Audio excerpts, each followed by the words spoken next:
हर हर महादेव, दया कर महादेव। एगो सास रहतरी आ एगो पतोह रहतरी हमनिए ने। तब पतोह चर्चा में घूम घूम के चर्चा करतरी। तो सास कहतरी कि सगरो घूम के चर्चा मत कर, तारा चर्चा नहीं खे जाए के चर्चा में, घर के इज्जत आबू सब तू माटी में मिला दे।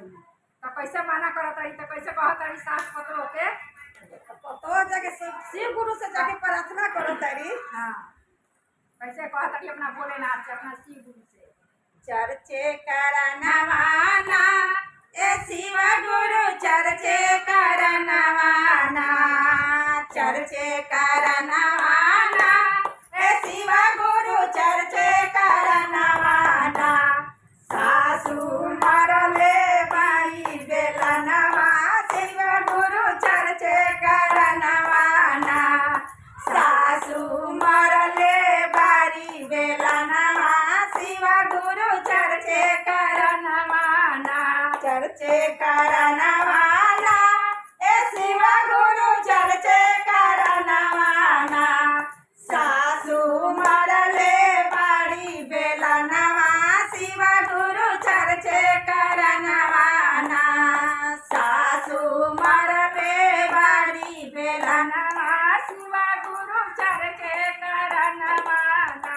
कहतारी घरे घरे घुमतिया सगरी हो, कहतारी घरे घरे घुमतिया सगरी हो।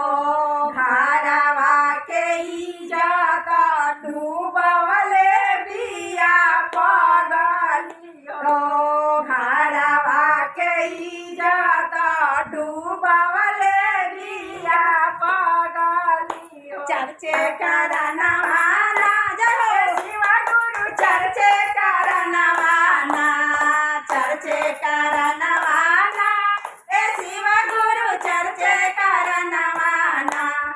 सासू मरले बारी बेलनवा शिव गुरु चर्चे करनवाना।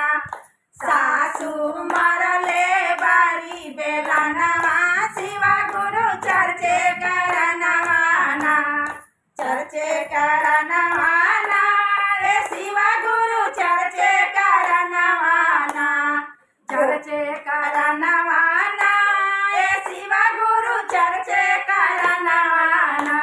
गोदिन पहले बारी झारवा शिव गुरु चर्चे करनवाना।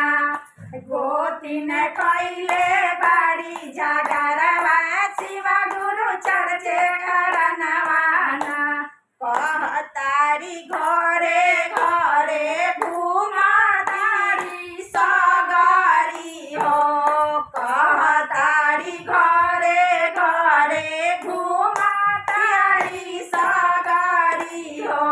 घरवा के इज्जत डूबवले बारी पगली हो, घरवा के इज्जत डूबवले बारी पगली हो।